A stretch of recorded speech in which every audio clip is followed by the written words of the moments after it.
Ian, welcome to episode 9 of HubShots. How are you? Good, Craig.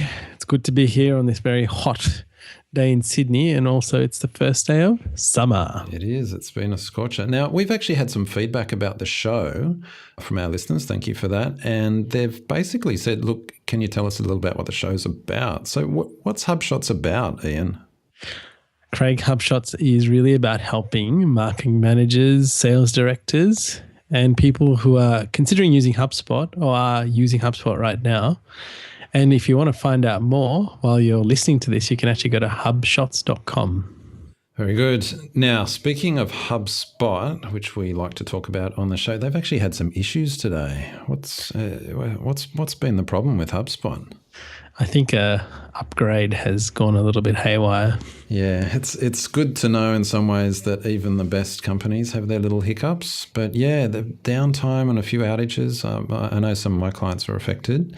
And one of the really good things was that they actually had a website set up about it detailing the issues at trust.hubspot.com. And I thought that was really good, how they were just very transparent about here's the issues that you're facing, here's the expected delays, that kind of thing. Yeah, you know what? I think that's really key, and I do love that because it shows transparency, and they're not trying to hide anything from us and say that the world is all rosy. And one thing I did love actually is in the tools, everywhere I went, there were messages saying, look, this may happen and this is what we've been experiencing, and there's engineers actually working on this, and I really love that. Yeah, I agree. I mean, obviously didn't like the outages and it affected businesses. You know, it definitely had an effect on businesses, but yeah, very clear that they weren't hiding the issues. So yeah, I agree. I thought that was really good. So what do you think of the way they've handled it? And actually, how should businesses handle those kind of events? Yeah, you know what, Craig? And I'll tie this back to my time at Macquarie Bank, where I used to participate in disaster recovery testing and business continuity. Mm-hmm. I think with all of this stuff, we need to, as businesses, have plans of what we need to do and how we're going to get over this, because especially if you're partnering, like from what I understood is one of your clients had an issue. Now, did they have any leeway in that to change things because of this issue that was going on, or did they have to still run with what they had to do? Well, that's a really good point, isn't it? They're kind of like, people were complaining. No one really had a backup plan for what we could do in the meantime. Yeah, so I mean, I would challenge our listeners to go, well, what's a backup plan if you've got something critical that's going out and you've got it tied to advertising? Say you've got something running in a paper, on billboards, on buses. What are you going to do? Is there a backup plan? Can you actually get something out there and change it quickly without being affected? Okay, so good point. So on to our inbound thought of the week. Yeah. I love this point. It says, is it possible to do your 10,000 hours in inbound marketing? And we've got 2 links there. One is obviously Malcolm Gladwell. So I think one interesting is that by the time you get to 10,000 hours, the whole industry has changed. And, it's a pretty good point. Things move pretty rapidly in our industry. Nothing stays the same. We all sit, I guess, as partners, we have to sit inbound exams every year and demonstrate our knowledge. So it definitely goes quickly. Yeah, that's right. I think the whole 10,000 hour rule, which by the way is just an anecdote, I think that Malcolm Gladwell came up with. I don't think that's actually a proven concept or anything, but it's an interesting idea. But his whole focus or point being that if you practice something for 10,000 hours, you kind of got to put in the hard work to get to be really good at it. So it doesn't happen overnight. And I think typical examples are musicians or athletes or ballet dancers or things like that, where you've got to put in the hard slog to actually get to the top of your game. And yeah, this point about, well, how do you get to your top of your game if your game is constantly changing? I mean, SEO is a classic example of something in an industry that's changing all the time. And as you've mentioned, AdWords and other things like that. So you put in your 10,000 hours, but are you actually at the top of your game anymore? And I guess the point when we were discussing that's all around, well, it's not so much 10,000 hours into the tactics you employ, but 10,000 hours practicing your approach of adding value. Yeah, I love that, Craig. That's a great way to put it. Well, we'll come back to that a little bit later in the show, but let's move on now to our HubSpot tips of the week. And we've actually got a couple this week, don't we, to do That's with right. HubSpot workflows. Yeah, I love this first option. It's about testing option in workflows. So in here, when you actually set up your workflow, what you can do is actually run a test at receiving all the emails in the workflow. So you can basically see what people are going to receive, and you can actually experience that before it hits somebody. Yeah, nice tip. And I think, was it last episode of the week before, we were looking at the campaigns tool in HubSpot, and it has a test option as well, where you could send an email to everyone in your team to tell them about a campaign. And here's another option HubSpot has in their workflow, where you can test a workflow sending emails all to yourself. So they've always got these little things hiding up in the top right of screens that you can use to make your life a lot easier.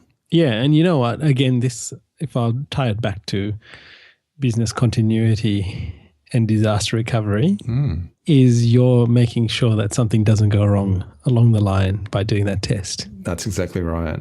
So moving on, the second tip, I really like this. In terms of setting lifecycle stages in workflows, I'm not sure if people are aware of this, but HubSpot is very protective of the lifecycle stage of a contact. So the lifecycle stage, as I'm sure people know, is that whole kind of subscriber to lead, to marketing qualified lead, to sales qualified lead, to opportunity to customer, to evangelist, and other, that kind of progression that people go through. And setting lifecycle stages, actually HubSpot protects you from yourself in some ways. So let's say someone's a customer. In a workflow, you might have a workflow item that just sets them to a sales qualified lead. Well, HubSpot's actually good. It protects you because if they're a customer, it won't let you downgrade, in a sense, their lifecycle stage. It won't let you kind of set a customer back to a lead accidentally. So the question though is, or the tip rather, is like, what's if you actually do want to do that? How do you, in a workflow, downgrade someone's life cycle? And actually, it's reasonably easy to do it. If you definitely want to do it, what you do is you have a step beforehand which clears out their life cycle stage. So you actually, in the workflow, you clear out their life cycle stage, and then in the next step, you can set their life cycle stage to something, could be lead or something lower. So that's a second tip. And number 3, Craig, which I really liked, which I think you've run into issues with before, which is the workflow branching prompt. Yeah, so Workflows added branching, I think a year or two ago. I think it was last year's inbound, they might have mentioned it. But when they did it, so branching's really cool. But the reason I've avoided it generally is because branching, if you ever deleted a branching step, it used to delete everything below it, which I found incredibly frustrating. But a couple of months ago, they actually added a feature to improving workflows where if you remove a branch, it actually now gives you the option of what do you want to do? Do you want to remove everything? Do you just want to remove the no part or the yes part? So you don't lose everything below. So that's a great improvement and a quick tip to workflow branching. If you've avoided it in the past, you can actually start looking at it, implementing it again because it's much improved. And I think another quick one, Craig, is that I guess this is more about, did you know, is that lifecycle stages are automatically set to lead if a person fills in a form. Yeah. And I think I didn't, I kind of observed this happening. I wasn't aware that it was obviously programmed in there, but we'll give a link to where it talks about it. But I think, be aware that that's happening in the system. Yeah, good point. It's actually it's almost a best practice that HubSpot forces on you. You fill in a form, they're a lead. Well, it is, isn't it? It's a point of conversion. So yeah, and we should just mention, as per that previous comment we meant, if they were already a higher life cycle stage, they're not going to get set back to lead, obviously. It's only if their life cycle stage wasn't set. So a new contact fills out a form, they're set to a lead automatically. Yeah. So I guess from this, I would challenge people to say, well, what workflows are you using? And if you've got none, go and build some. And I'd encourage you, and we'll share the resource, which I think I spoke about a few episodes back, where HubSpot has on their blog the top 11 workflows that you can implement in your business. Yeah, good one. All right, let's move on to our challenge of the week, and we're just going to pick up on Brendan's challenge from last week and just a few more details on that. Do you remember this one from last week, Ian? I do, Craig. It's very fresh in my mind. Yes, that's right. So Brendan, one of our listeners, wrote in, he said, look, he's having problems. One of the challenges he's had is when contacts' email addresses get overwritten. And so we contacted HubSpot support, and they've actually come back with a knowledge base article that actually details, yes, this is an issue, and actually we don't really have a good workaround for it, unfortunately. So the reason that we're mentioning it here is because it's good to know about this. And the point is that, and this is detailed in this knowledge base article that we'll link to, is that when people fill in a form or visitor first comes to the site, HubSpot puts a cookie in their browser. And so that's really useful because it kind of ties their whole activity with that cookie and then to subsequent actions they take, like filling in a form. The issue, though, is if someone comes and uses that same browser and fills it in with other details, because that cookie's there, HubSpot ties it to that contact. So they put in new details. Well, those won't actually add a new contact. They'll update an existing contact record. So that's the challenge, and Brendan raised it, and HubSpot support have confirmed it, and so they're really the only workaround that will actually work is to remove the whole cookie function from forms. If that is an issue that you're running into, you can, when you're actually building your form, you can turn off cookies so that it doesn't tie that cookie to the visitor. So that's just a quick update on that. Unfortunately, that issue continues. And I was actually looking for a way, I haven't found an answer to this, but this is another thing I've raised with HubSpot support, a way of actually checking, is there any way to actually find a list of contacts who have had their email address updated? So at least then you could try and find contacts that might have been affected. I haven't actually come up with a solution to that yet, but that's kind of the next step that we're looking at. Yep, sounds good. All right, opinion of the week. I'm going to save this one to episode 10, which is our next episode, which we're going to talk about marketing industry trends for 2016. Yeah, this is going to be a good one. It's going to be a cracker, Craig. There will be mention of Internet of Things and virtual reality amongst others. So that's right. Interesting. How do they relate to marketing? Well, you've got a really good example, so looking forward to chatting about that next week. Let's move on then to our general tip of the week. And this is around A/B testing. Did you see this blog post about AA testing? What did you think of this? Again, it highlights what you can actually, like, obviously numbers are numbers, right? Yeah. And you're testing two things against each other. So, and it can be misleading, right? Yeah. So what this article was, it was basically this guy, he set up AA testing, which is kind of like he ran two tests on something, but the tests were exactly the same. So he made absolutely no changes to all his tests, like whether he was testing something on a page or something in an email. But the only difference was he actually calculated them in separate occasions. So what was really good and what was really interesting about this was he actually found testing the same thing actually gave different results with a different set of users, right? So his point is, when you read these amazing conversion improvements that people get from A/B testing, and the canonical one is they tested a red button instead of a green button and their conversions went up by 20%. Well, what he did is he actually tested a green button and a green button, and one of the green buttons was actually 20% more. It's actually just because that happened to be the visitors that saw that particular test. There was nothing else different. Why I think this is such a great tip is because it just highlights the real danger of digging into statistics without full analysis or really understanding what's going on. So the action item from this is just really be aware that any testing that you're doing may be misleading. Yeah, absolutely. Couldn't agree more. I think you just got to be aware of these things. It's a great post. You should read it because he gives some great examples, and he's quite a humorous writer as well. So he does. I love one of the headlines at the end, how he had a 300% increase. Yes. Statistics, and whatever it was, lies, damn lies, and statistics. Yeah. All right. Listener tip of the week, Craig.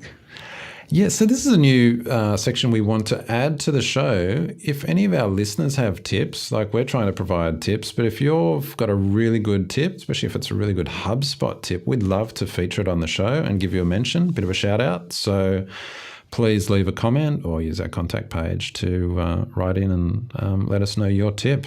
Excellent. Or you can even use Twitter. You can use Twitter, definitely. All right, state of inbound. So the state of inbound item of the week, we've actually slightly renamed it. What have we named it this week? The Content Marketing Institute Australian Content Marketing Report item of the week. Yeah, that's pretty punchy, isn't it? It is. It's got me tongue twisted all around. You did well there. So each week we normally pull out a little nugget from HubSpot's State of Inbound report, and we've been doing that for the last 9 or so episodes. Actually, this is episode 9. For the last 8 episodes, we've been doing that. But for episode 9, we're actually now looking at the Content Marketing Institute's Content Marketing Report, and specifically because they've got some stats around Australian marketers. Although we do have a caveat around that, don't we? Yes. So 3,714 people responded to this and 146 were in Australia. So we're talking a very small sample size. Yeah, but there's still some interesting stats that have come out. And what have we got this week? So let's go page 6, right? 81% of marketers say they use content marketing, which is down from 89% last year. So again, we're talking statistics. Could be based on numbers and around, but again, slight reduction. Slight reduction, but still by far the majority of the marketers that responded using which is content really marketing. interesting, because if I think about people that we talk to, I would say that that number is about 20%.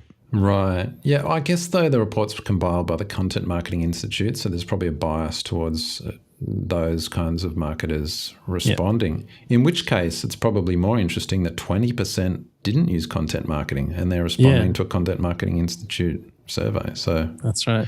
Anyway. So let us, I'm just going to give you a little definition of content marketing, right? Content marketing is a strategic marketing approach focused on creating and distributing valuable, relevant, and consistent content to attract and retain a clearly defined audience and ultimately to drive profitable customer action.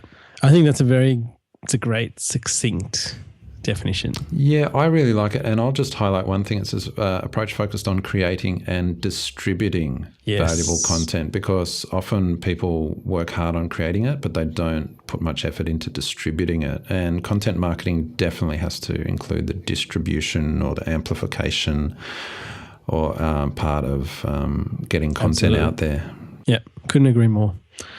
All right, page 15 said 92% use social media content as part of their content marketing tactics. So that's very high. That's very high. That's good to see, but also, very interesting. Yeah, and then on page 17, finally, it says 86% use LinkedIn, 79% use Twitter, and 76% use Facebook. So again, I guess there's a bit more of a skew here towards B2B stuff with people using LinkedIn. I definitely think Twitter's interesting. Yeah, because again, Twitter, you can, I guess, micro-blogging and the ability to reach people directly. I think that's one of its great powers. But they're all reasonably, it's within 10% of each other, all up in the majority. So very strong social usage. Yeah, really interesting. That's really where a lot of the activity is going. Yeah. All right. And motivation, Craig. Okay, so motivation of the week. Now, I've actually pulled this from that same CMI report we've just been talking about. And on page 7, this was how respondents described their content marketing maturity level. And get this, out of 5 different brackets, 3% described their content maturity level as sophisticated. That was the highest kind of rating. 27% said mature. And then the rest were kind of not that good. Adolescent, young, or first steps was the rest. So basically 70% of people were saying they're still getting to grips with content marketing, basically. The reason I thought this was good in motivation of the week, I was like, oh, great, because if you if you're like me and you think, oh, you can always be doing better and everyone's so much better than me, that kind of thing, it's like, well, only 30% of people actually thought they were better. Most people actually don't think they're that great at content marketing. It's kind of newer to them. They're still getting a handle on it. So like that's motivating. Like you can actually, if you actually work really hard and get a bit better, you're actually going to be in the minority and you'll actually get the most benefit from it. So focus on maturing quickly and the advantages of being in that minority section of people. So yeah, that was kind of an interesting stat and motivating for me. Yeah, you know what? And I think it ties back to this whole 10,000 hours we're talking about. You know, be the master. Yeah. Keep practicing. Make it better. Do the 1% increase every day. Yeah, that's right. Good point. All right, resource of the week, Craig. I love this one. It's a Moz content marketing guide. So we're going to give you a link to that on moz.com. Really a lovely put together piece of content. And then with that, there's also a content strategy template to go with it. Yeah, this is really good. There's a few things I liked about this. One of the things was like a beginner's guide to content marketing. Like, hello, this is not a new idea, right? There's lots of sites have been writing about content marketing. But here's an example of where Moz have said, right, we're actually going to do this really, really well. It's an excellent guide and it's getting shared and linked to by many people. So even if you're in an industry that's crowded and there's like everything's been written about before, there's always someone that can do it better. So think about if that's you in your company, you can do it better and stand out.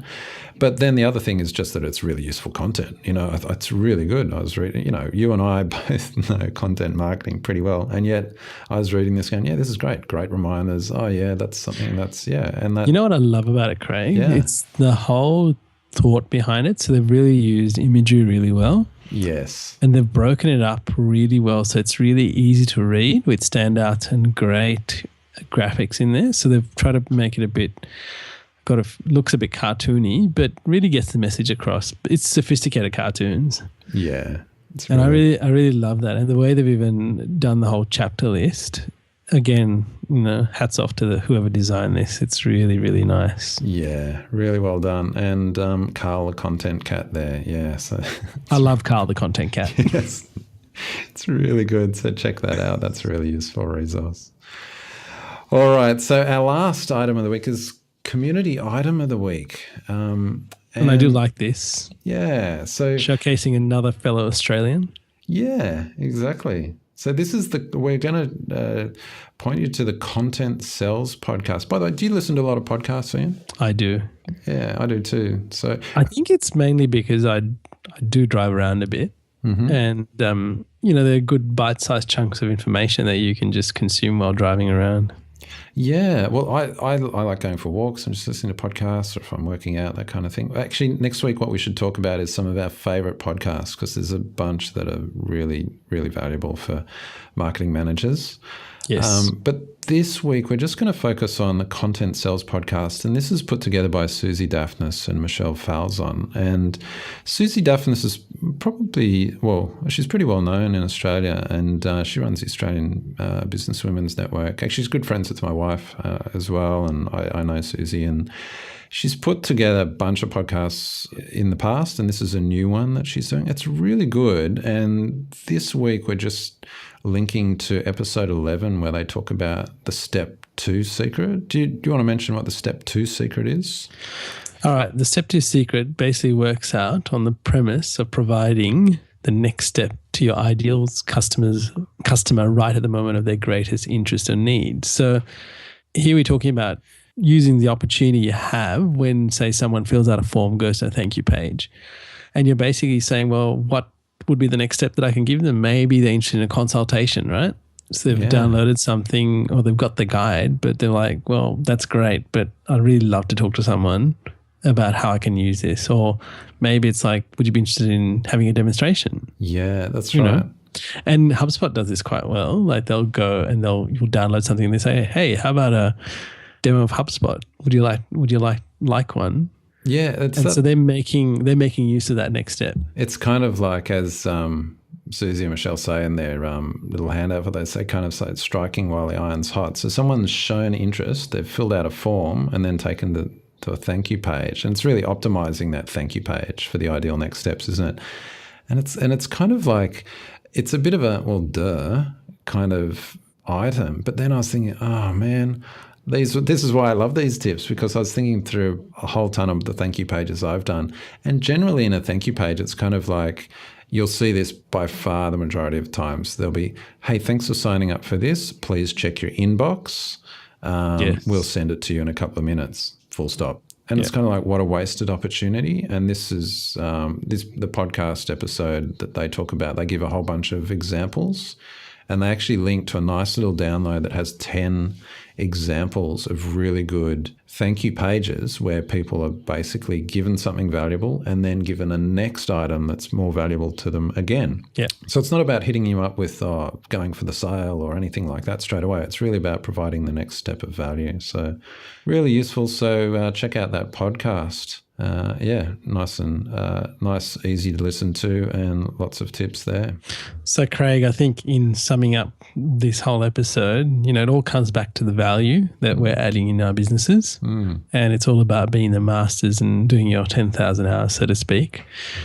But practice in providing the value and be the master at doing what you've been called to do. That's it. Well, thanks for joining us for this episode. And Ian, good to chat with you. That's about it for this week. Thanks, Craig. I think next week it's the episode 10, which is going to be a highlight, and we're going to talk about marketing trends. So definitely looking forward to that. Yeah, looking forward to it too. Till next week, Craig. Thanks, mate. See you, Ian.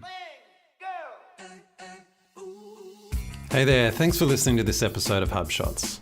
For show notes and the latest HubSpot news and tips, please visit us at hubshots.com.